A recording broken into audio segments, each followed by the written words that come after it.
You're listening to the Flip Houses Like a Girl podcast, where we educate, empower, and celebrate everyday women who are facing their fears, juggling family and business, embracing their awesomeness, and wholeheartedly chasing their dream of flipping houses.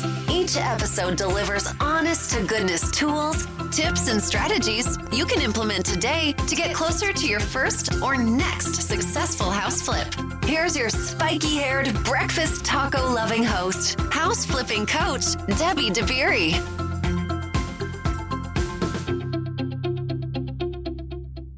Hey, how are you today? I hope that whatever you're up to, you're having an easy day. How about that? Let's all have an easy day. Okay, so I'm going to share with you an interview that I just had with one of my Flip Sister students who just finished her first flip. Well, they just sold it recently. And it was a 9-month journey and lots of lessons learned. As every project is, there's always something new to learn, which is one of the reasons why I freaking love this business. And she'll share with you her 2 biggest takeaways, and they're big lessons. So stay tuned and listen. But first, I want to quickly do a listener shout out. Thank you so much for leaving reviews. It helps more like-minded women find this podcast. And it also lets me know that what I'm sharing with you actually resonates with you. Okay. And I appreciate it. So here's a review by Teresa Jane. She says, I just listen and listen and listen. I love the 15-second back forward button so I can say, what? And hear it again. Empowering and informative. I like Debbie a lot and her work is great. I can tell she has quite a heart. How refreshing. I love that review. Thank you so much. It made me laugh. The whole, what? I can totally relate. So thank you so much for taking the time to leave that review. All right.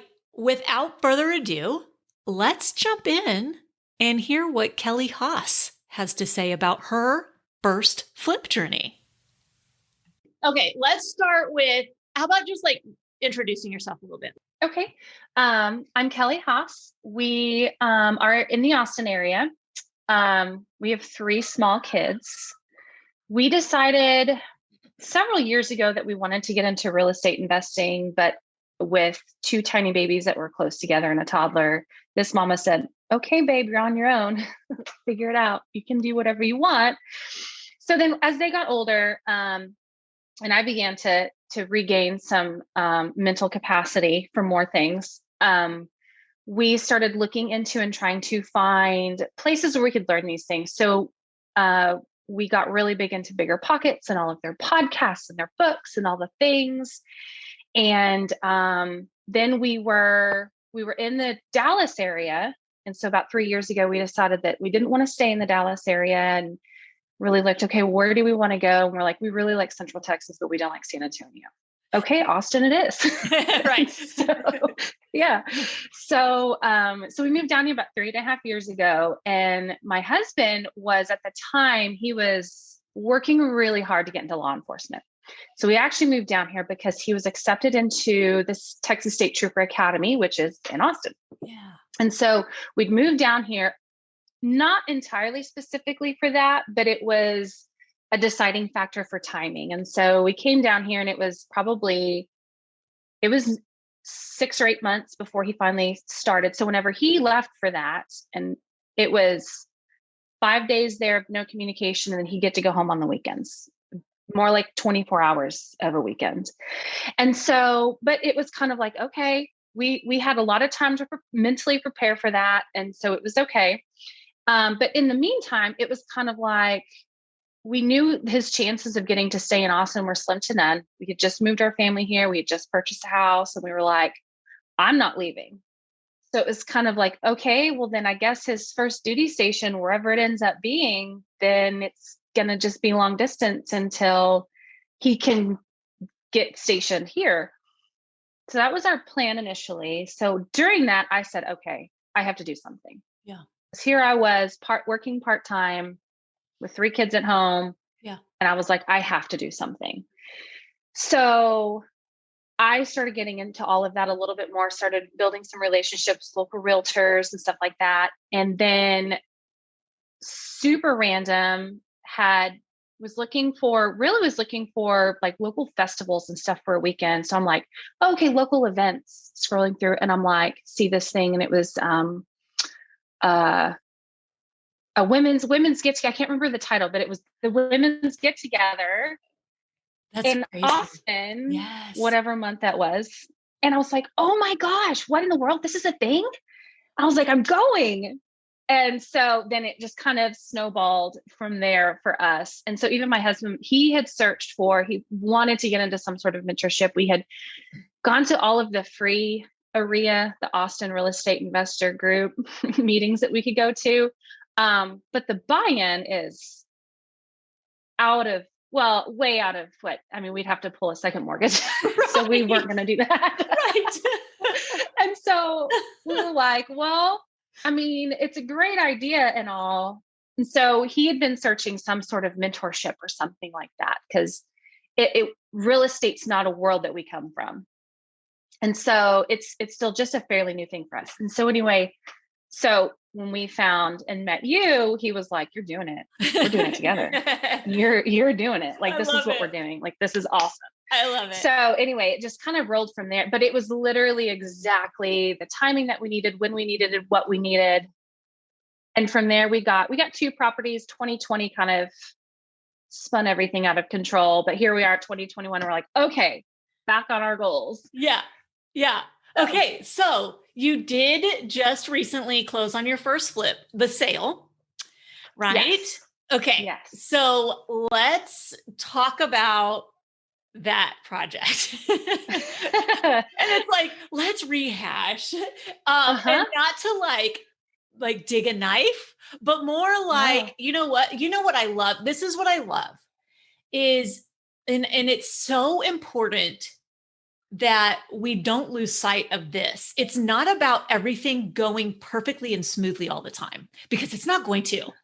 Yep. It's so much more about trusting yourself that whatever does come up, you'll be okay, right? Yes. You'll figure it out. You'll work your way through it. It will be okay. It might really suck, like financially, emotionally, physically, it might all really suck, but ultimately you'll get through it. And so the fact that you are willing and ready to do a second flip, even though the first one didn't go the way you wanted it to go. Like, that's the whole point. So, all right. So kudos to you. Okay. So let's talk about, when did you buy your first, let's talk about the details, like when you bought it, what your reno budget was, the timeline, that sort of thing. Okay. So we started looking, it would have been like February of last year of 2020. And so we really wanted to stay out of the Austin area completely. We had partnered on a flip with my parents in Temple. But it wasn't ours. We found it and presented it to them for them to fund it. And then they took off with it. So we can't so we're like, well, we partnered on it, but they kind of took off with it and basically hired my husband as their GC. It's kind of how that one went down. So that one was also a little squirrely and weird, but, we just let it go for the sake of family. We're so close with my parents that we were like, okay, they can do what they want. Awesome. Have at it. Good for y'all. So, So, anyway, we wanted to stay kind of in that part of the state, essentially out of the metro areas. So we really like Lampasas, but I have a lot of family there. My parents have a ranch out there, so it's familiar.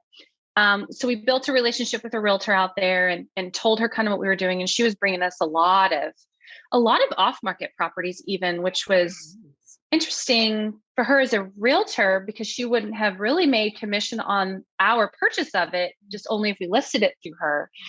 Anyway, and so she brought us this one. It was an MLS listing, but it had been on the market for quite some time. Everything sits there for an average of about 45 days. Okay. And I think in the last year, that average has actually gone down to about 30 days. Okay. But at the time, everything was sitting about 45 days. This house had been on the market for, I don't know, 3 or 4 months. They'd reduced the price a little bit, but not a whole lot. So we went in and we were like, okay, it needed a lot of work. They were still asking too much for what it was, kind of thing. It was built in the 50s. The family living in it, his dad was the one that built it. Dad or granddad was the one that built the house. And then, so he grew up in the house, and then him and his family were living there, and they had young kids, and they were trying to upgrade and move. So we were like, okay, so we had put in a ton of offers on houses that weren't accepted. So this was just another, what felt like low ball offer, but it was just based on our numbers and what we felt like needed to be done. And they countered. Our original offer was, I think, 99, and they countered at 110 and said, this is as low as we go. What were they? We did the number. The original list price was like 159. Oh, dang. Yeah. But then they had actually just come out of a contract. They had a buyer. Buyer fell out because they were furloughed because of COVID. Okay. Just before closing. So their lender said, dropped them. Yeah. So they lost them just before closing, and they had already negotiated a deal of 130. Okay. So we already knew that. So we kind of based it off of that a little bit, like, okay, well, that's still too high, but so it wasn't still that much crazier than what their first buyer was. So anyway, so we got it for 110. Original renovation budget was like 24. But at the time we were going to use a loan at a bank, like not a mortgage, just a portfolio loan. Yeah. And we found this a little bitty bank, Security Bank out of Temple, that has like really fabulous portfolio loan terms. Okay. So we were going to do that. So we had included like $1,000 a month for holding costs, and that was for the loan. And that was also for like utilities and even property taxes. Okay. So we kind of had all of that rolled in. Our original projected profit was like 20,000 with original ARV of 170. All of those numbers changed. Oh yeah. Like the ARV, right? It's like 9 yes. years later. Yeah. Yes. Well, and so that that helped us huge. Right. Honestly. Right. It changed it from losing money had we listed it the way everything went down. Yeah. Had we gotten it finished that summer, like planned, to taking 9 months, right? 9 months, 7 months to get it listed, 9 months before we sold it. And so, the market just went up that much. So that played in our favor, but so we were going to do that, but we had a partner friend who he was a broker in the Austin area. And so now all he does is he's just a private lender for real estate deals is all he does. So we partnered with him. So he was going to be our down payment. He was going to be a co-signer because we were supposed to show a certain amount in the bank, which we didn't have. So he said, you know what, I'll guarantor that. And they were like, awesome. That's good enough. So then he was going to be a second lien holder. Basically because he was guarantor and had put up money for the down payment. He was going to provide the loan for the renovations. And then instead of paying him a percentage, because our original projected profit was still only 20, we were also asking for his help in a lot of things. So we worked out a deal where we were just going to split the profits at the end. Got it. Yeah. Yep. So then the lender wanted all these things from him that he didn't want to do, which was weird. It wasn't anything out of ordinary. I'm remembering this weird stuff. Yeah. And it was like, we already had the contract on the house and everything. And the lender was like, okay, I need this and this and this and this. He's going to be your guarantor. I need this and this and this. And he called us and he was like, sorry, y'all, I can't do that. You know what? He's like, I'm just going to purchase the property. We're not going to use a lender. That'll save us lender costs. And he was like, and if y'all are okay with it, we'll just split the profits at the end. He was like, and so he wanted to go in and we purchased the property jointly. Okay. But it was all his money. Okay. So we had an agreed $24,000 for renovation. We were going to cover still the like the escrow and earnest money, which isn't much, but the escrow and the earnest money for the purchase and the utilities during during and all of that. So he gave us an initial $20,000 and then ghosted. That's right. And we were like, okay. And so we thought, well, it'll be okay when we run out, like, then we'll come back to him. We thought, well, maybe he's just playing it safe, just giving us a little at a time. And then 3 weeks into the project, we had started demo. Our original timeline was like 8 to 12 weeks for renovation. And then we knew that it was going to sit on market for 45 days or so, plus a 45 to 30 day closing. So we figured 4 to 6 months for the entire project. So here we are at 3 weeks in, and our partner, who we didn't know at the time, has a business partner. So the property was purchased in my business entity's name and his business entity's name, but his business entity has 2 owners, which we were unaware of. Okay, that's fine, I guess. Okay. Yeah. Said partner shows up to the property to check it out. Cool. Okay. And then he says, well, all this and this and this and this needs to be done to the house also. Well, the bathrooms were nearly new. And the kitchen, we were doing pretty extensively, but we weren't gutting it. We were going to be able to keep the original cabinets because they were great. Get new doors, paint, stuff like that. And then unbeknownst to us, they came in but next week and demoed the whole kitchen and both bathrooms. And then my husband showed up for work and he's like, what is happening? Oh my gosh. And they're like, well, we said this and this and this needs to be done. And he was like, it's not in the budget. Like, you just doubled our budget. Right. Literally. It was bizarre. And then they disappeared again. We couldn't get a hold of him for like 2 months. Oh my gosh.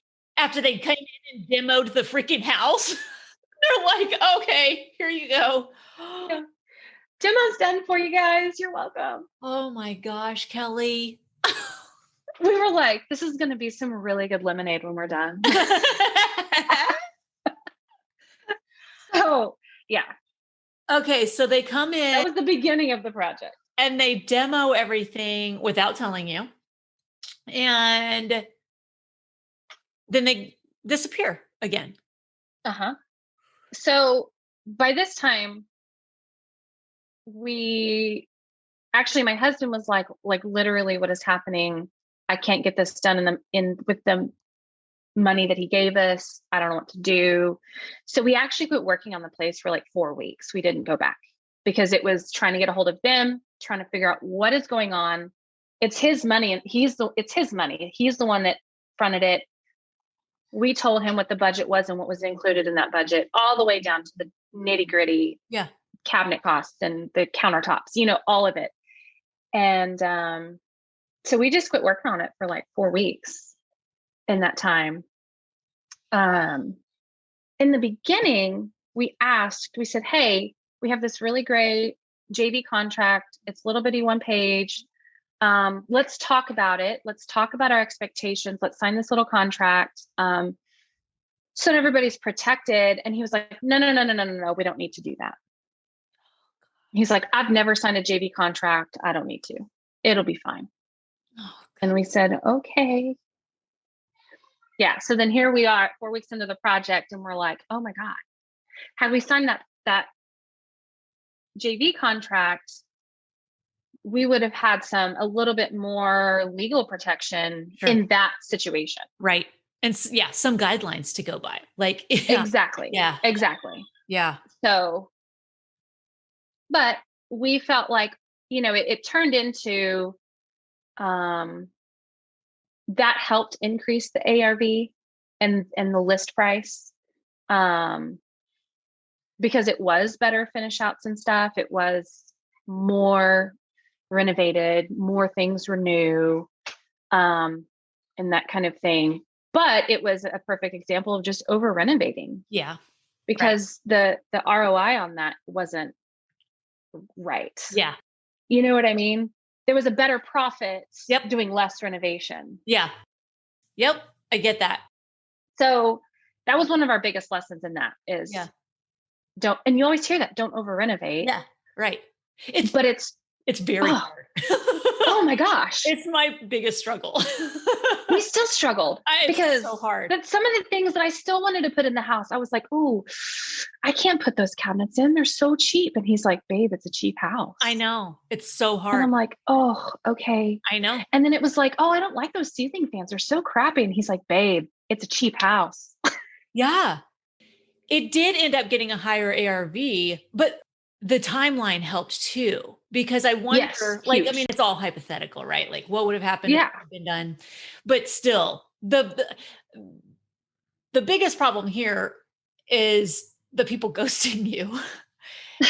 And like, that's just A little weird. very weird. And they just showed back up and they were like, oh, here's some more money. Yeah, literally. He just all of a sudden called one day and said he called asking for an update on the property.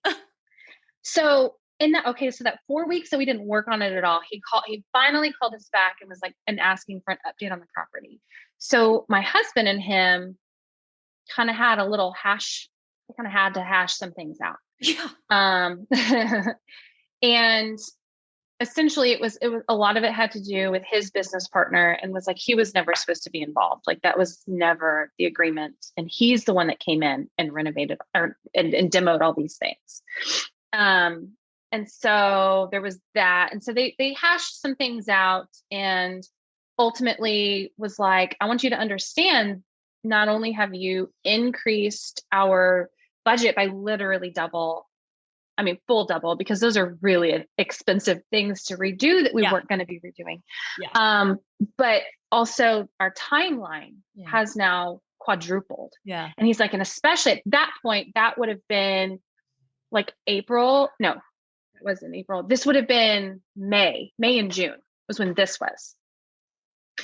Well, you couldn't even buy cabinets anywhere at that point. Oh yeah. Everything was shut down. Yeah. Right. Appliances were like 2 months behind. Like it was crazy. Yeah. Yes. So, he was like, and now because of everything being shut down with COVID and delays and things already, he was like, now our timeline has been quadrupled. Oh my gosh. And so he was like, and there were a lot of things that we were already planning to do ourselves, like as sweat equity. Yeah. So we hired essentially my husband's company. My husband owns a renovation company. Right.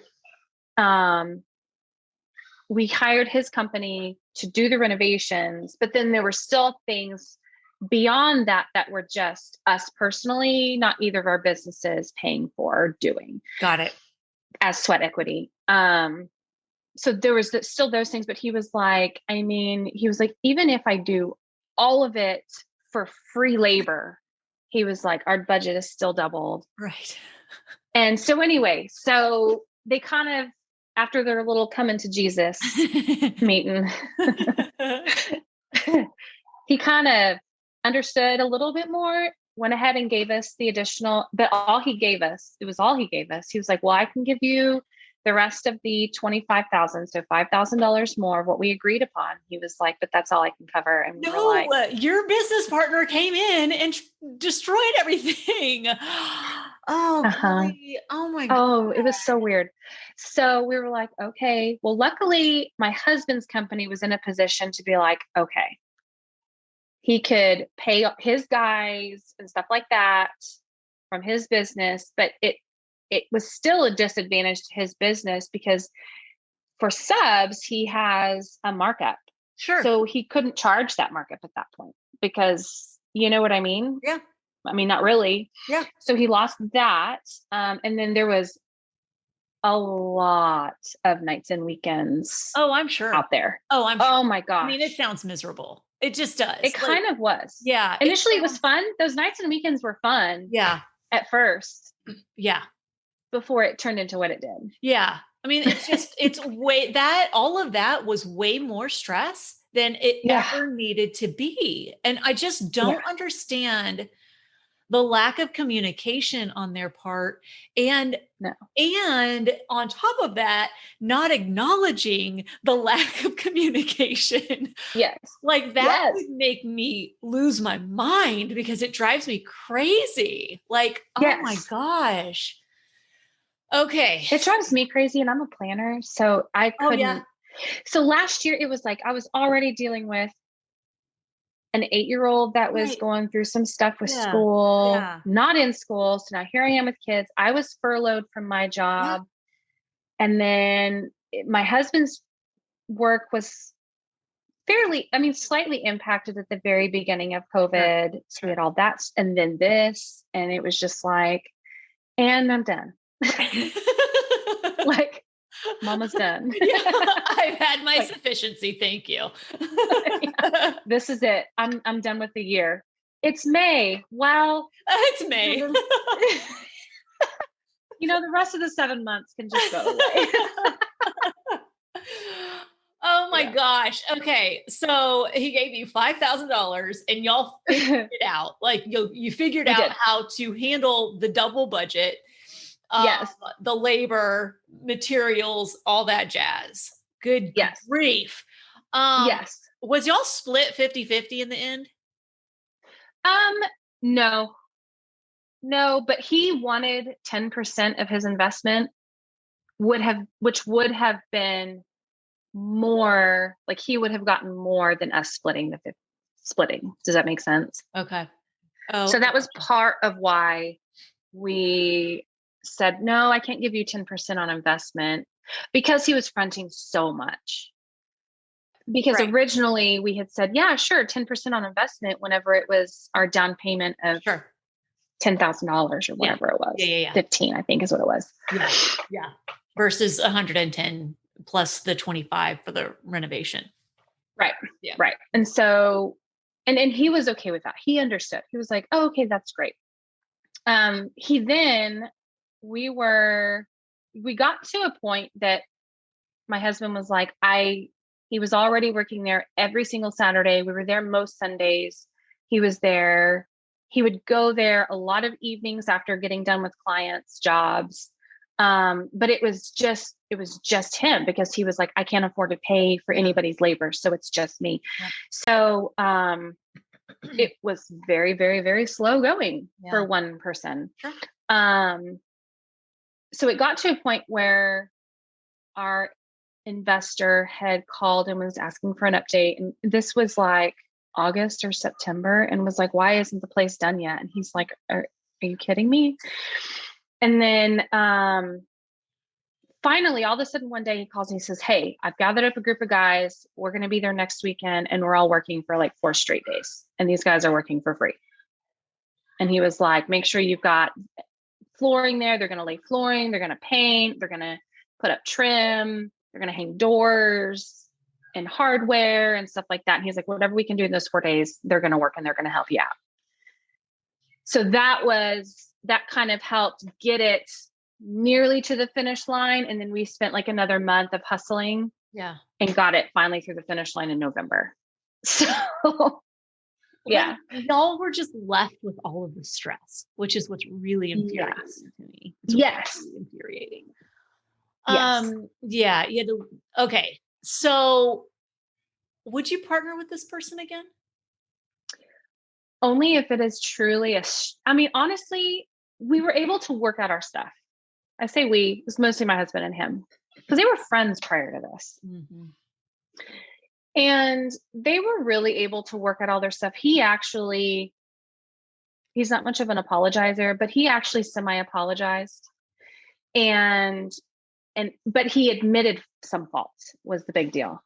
He was like, you know what? I know I should not have let my partner come in and demo this stuff. I should not have, I should have helped you guys more, or this or that, and he kind of admitted some fault. So we appreciated that. And then we really were worried that we were going to get pushback at closing, even of us splitting the 50-50, because it wasn't much to split. Right. I'm sure. I mean, it was okay, but it wasn't a whole lot to split. Sure. And considering the amount of his investment. And so we were afraid that we were going to get a little pushback, but nothing. it was fine and dandy and whatever, and Okay. do whatever. And he was easy at that point Okay. Yeah. to He saw deal his with. money coming So back. maybe, yeah, exactly. Yeah. So maybe if it was truly a lender only situation, and if we can only with a signed contract, Yeah. we would consider it. Yeah. 9 months later, right? You from purchase to Mhm. closing was 9 months. What Yeah. what ended up being the profit? So the total profit was, I had it written down right here. Total profit was 16,800. So we split that. So we each got 8,400. What was the sales price? So sales price was 190. Okay. So it was Nice. 20 over original ARV. We originally listed it for 204, which was a little aggressive, but our realtor felt like if we listed it over 200, a lot of people in that area will, instead of when they have a budget, she said it's weird over there. They will look, okay, houses over 200,000 or houses over 250 or houses over 150 rather than the other way around. Interesting. Yeah. But they also mostly work as referrals from other agents. So people that are shopping in that area are primarily relying on their agents Gotcha. Yeah. That makes sense. rather than Yeah. MLS and, Yeah. you know. Yeah. Yeah. That makes sense. So it was almost 10% of your ARV was the profit. That's not terrible, especially for 9 months. Like, Yes, that's what we thought too. It wasn't terrible considering. right. No, it wasn't, even though Yeah. the 9 months were terrible. Yeah. Like, I know that was stressful, and it feels like pennies when you were like, that was really stressful. Not being able to find your partner, not being able to find your money partner, not being able to communicate, having to, you know, spend all your weekends and evenings working on this project by yourself. Like, all of that is really stressful, and it's not fun, man. This should be fun. Exactly. None of that sounds fun. It sounds fun for a minute, and then it's not anymore. Yeah. Right. Yeah. Right. It was fun for the first 2 weeks. Yeah. And then over it. That was enough fun. And then we were done. Yeah. Closing day was fun. Yeah. Closing day. Yes. Totally. Totally. Okay. So when you went under contract, okay, did you have to do any price reductions? We did.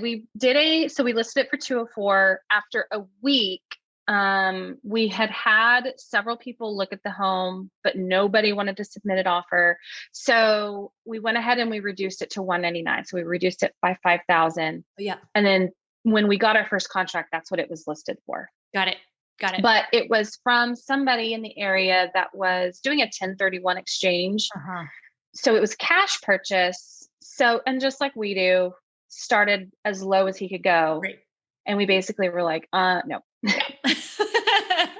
So eventually we literally took a solid week of negotiations back and forth and back and forth and back and forth and back and forth to the point that it almost became comical. But we met the guy that purchased the property. He purchased it for a cousin who's going to rent it from him or something like that. And, got to talking with him, and he was like, man, that was the funnest negotiations I've ever done. He's like, my God, like a week. Okay. So you went under contract. Now, were there any things that came up once you were under contract? Any like repairs or like big ticket items? Any surprises that came up while you were under contract that you had to handle? Actually, no. There were several things that we actually fully expected to come up. And it was something that we decided, you know what? We had literally reached our peak with our renovation, and it were things that were kind of like, maybe it'll be called out, maybe not, you know, maybe people will care, maybe they won't. So we left it. Yep. And they actually elected to not have an inspection, which was weird. That's very weird after a week-long negotiation. I mean, that does not make sense. The dude who does a week worth of negotiating definitely has an inspection. Yeah. That's so yeah. weird. He was like, And I think that's what he wanted. He still wanted lower. Like he wanted like 180 or 185, I think was actually like his top dollar. And so we were like, no, 195. And he came back and said, okay, fine, 190, and I won't do an inspection. And we were like, okay. But that was literally one of his negotiating things. It was weird, but okay. It worked out. We'll take it. Yeah, we'll take it. I'm not going to argue. We will take it. Thank you, good sir. Yeah. Okay. And then, so I guess your closing escrow must have been pretty fast. Was it a fast closing or was it still 30? It wasn't. That was the other thing. He only wanted to put up $100 for his option. He wanted a 10-day option, but then he didn't even do an inspection. He walked the property himself. So that was it. He said he felt like that was good enough. And we were like, okay, cool. And then he wanted it was like a 45, 50-day closing, but it was because he was waiting for the closing of the sale of his ranch for his 1031. I gotcha. Yeah. So we understood that and we were like, yeah, okay. 1031s are tricky because the timing has to be right. And especially in this kind of market where it is not fun to be a buyer and it's really, really hard to be a buyer. It's a tricky transaction to have to try to time and coordinate. So yeah, I get that. I totally get that. Well, that's awesome. Like after all of that, I'm glad that you guys made a very respectable profit for that length of time and that price point. Like it was very respectable. But geez. I mean, yeah. And it's not bad. I mean, it pays back my husband's company for everything that he put into it. Our total renovation at the end was $45,000 from 24. Oh God. And we only got 25 from 24. We only got 25 from our, so, everything gets paid off and we have a net profit of 84. Yeah. So okay, take it good. with lessons learned. Yeah, exactly. And the thing is there will always be lessons and sometimes they're more fun than other lessons. Yeah. Well, what was your favorite part of the process? The design piece? Yeah, the design was fun. Honestly, I feel like my favorite part was finding the property and the whole process of purchasing the property. Interesting. And then the process of listing it and selling it. Yeah. Like those were actually my favorite Interesting. I love that. So yeah, it surprised me too, honestly. It's I can totally get that. It's the excitement of the new project, right? Like, oh gosh, and what are we going to do with it? And what are all these possibilities and look at the potential. And then, so the listing it's my favorite, listing it is one of my favorite parts. Once it actually goes under contract, I actually hate the listing part because it makes me, I'm so anxious. It's like every time I'm like, am I going to be rejected? Right? It's like, I'm putting my heart out there. Are y'all going to reject my heart? Is anybody going to love it? Are you going to reject my heart? Are you going to be gentle? Yes. Very vulnerable to me. Yes. And I did feel a little of that, but mostly it was just exciting, I think. And maybe because it was our first time. And that long. I mean, at that point, it's like just the elation of getting it on the market. It's like, yes, being done with the Saturdays and the Sundays and the evenings and yeah. When you guys were starting out, what were you like thinking about, like going into your first flip? What was one of your biggest fears? Honestly, I think my biggest fear, and it was also a limiting belief because it also held me back a little bit and still does to a degree. But it was literally this fear of getting into a project that we didn't evaluate properly and losing everybody else's money. Like That was my biggest thing. I mean, it held me back. Yeah. Huge. No, I get that. I totally get that. It doesn't really go away, which Yeah, I it can see doesn't that. really go away. I mean, it's stressful. It's somebody else's Absolutely. money. Absolutely. But you get more comfortable. Like you get used to it. You're like, okay, it's just that again. Like it's just that voice again. Yeah. Like every time I'm under contract on a property, I'm like, okay, what am I missing? What am I missing? So I'm like, okay, let me do my checklist. And then I know I'm not missing anything, but then I'm like, but wait, what am I missing? What's not like, so it's constant. It's constant. And I think it's good. Like it means we care. Yeah. We don't want to screw it up for anybody. No, we want to be good stewards of people's money for sure. Yes. Anything that we haven't touched on that you want people to hear or take away? Honestly, I think our biggest lesson was making sure that you always have a joint venture contract. I mean, it doesn't matter if it's your parents, your best friend, your sister, like have a freaking contract. That's where we got burned with my parents. Because we went into it and the deal is with that, I feel like you're also hashing out what everybody's expectations are. Absolutely. Because that's half the point of the contract. Yes. And so in that, then there's not the unmet expectations, because that's what happened in Temple, where we brought a deal, we asked them to fund it, and we had already been talking to them about this for months and how this could look, because they'd gotten like this little bit of inheritance and money that they wanted to do that with. And so we'd literally been talking to them about how it could look like. And they had said repeatedly that they didn't want to be involved. I just want to put out my money and make some money back and blah, blah, blah. And okay, awesome. And then we find this property. And so then it was, instead of doing it as a deal where they were a lender and a lien holder on it, then it was just, well, we'll just purchase the property under us and we'll just make it easy. And so we said, okay. We also brought up the JV contract with them, and they said they actually thought we were completely insane and they were offended because we are close family. And so, that was weird. And so, then expectations were never discussed. Right. And that one was a major, major project. It was sinking into the ground. It had structural issues, had a pool that had to be filled, driveway that had to be taken out and relayed. And then it was a full gut to the studs with mold and the whole bit.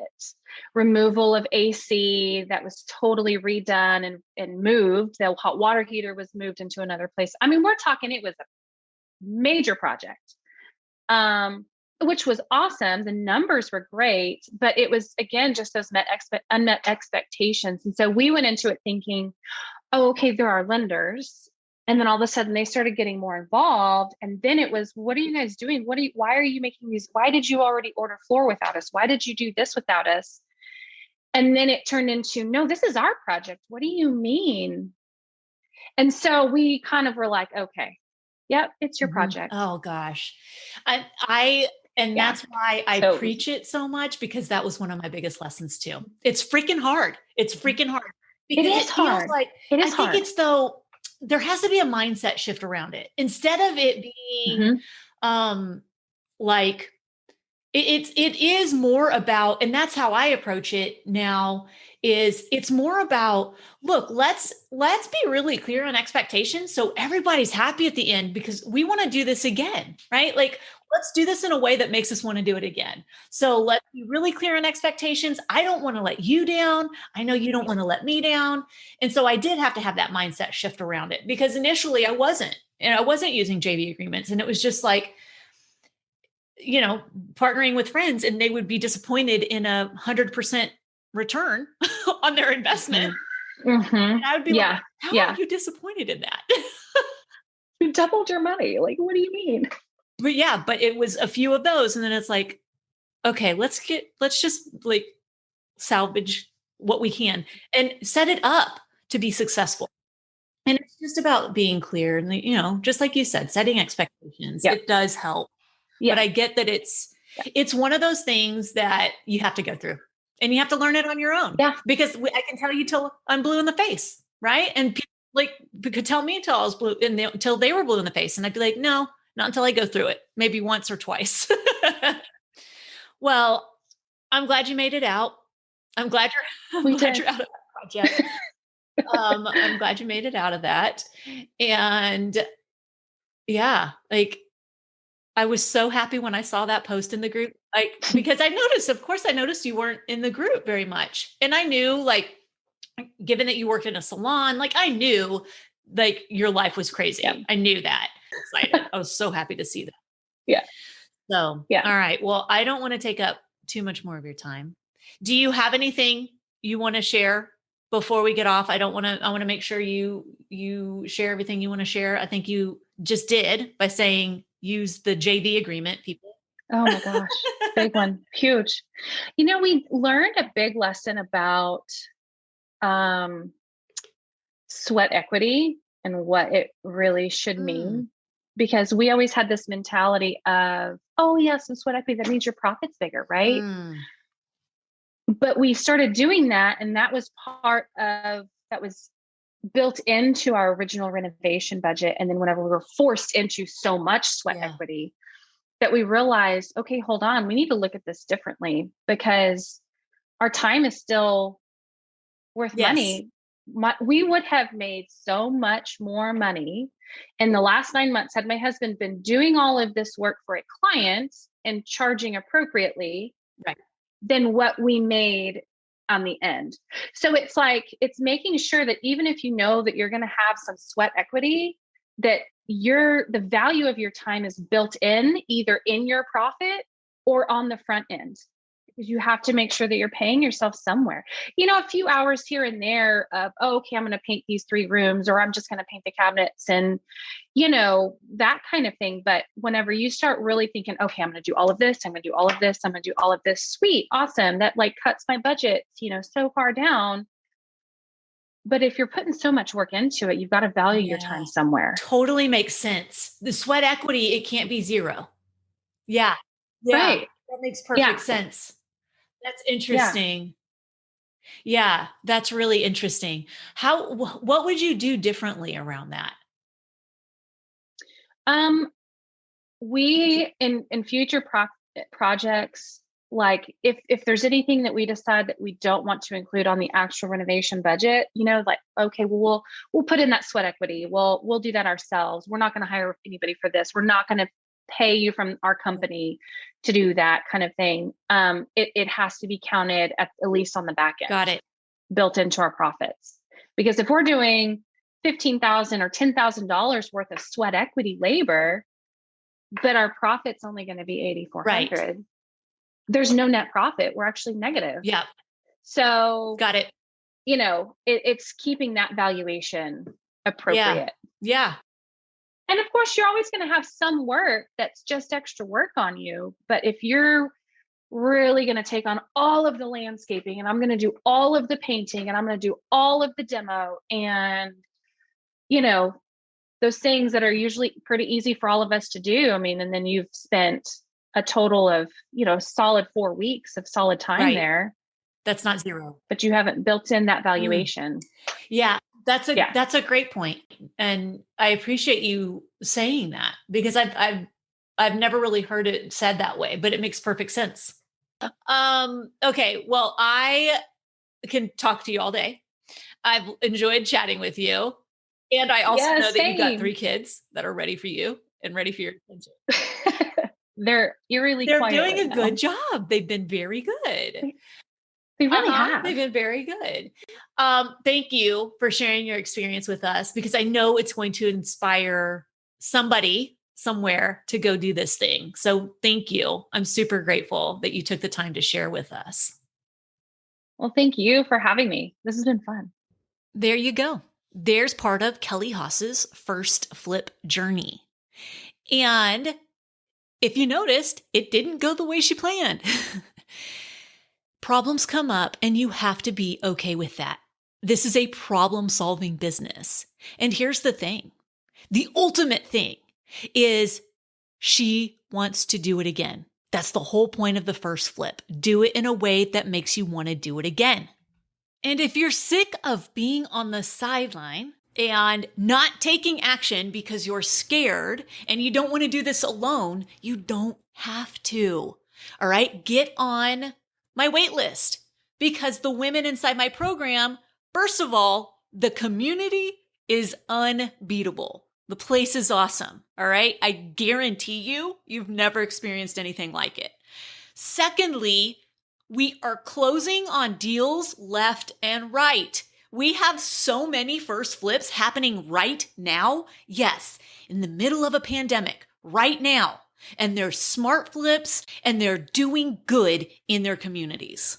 If you want to be part of something really incredible, we would love to have you. If you resonate with my message, if you resonate with my vibe, I know that you're going to love the other women inside the community. All right, go to firstflipdoneright.com, get on the wait list, and you'll have first dibs on the next opening. Because I give so much personal attention to people inside my community, I don't let a ton of people join at once. So it's on a rolling, ongoing basis. All right, so put your name on that list. You will be notified within a week or two of your chance to join. All right, firstflipdoneright.com. Until next time, go out there, flip houses like a girl, leave people and places better than you find them, and make it a great day.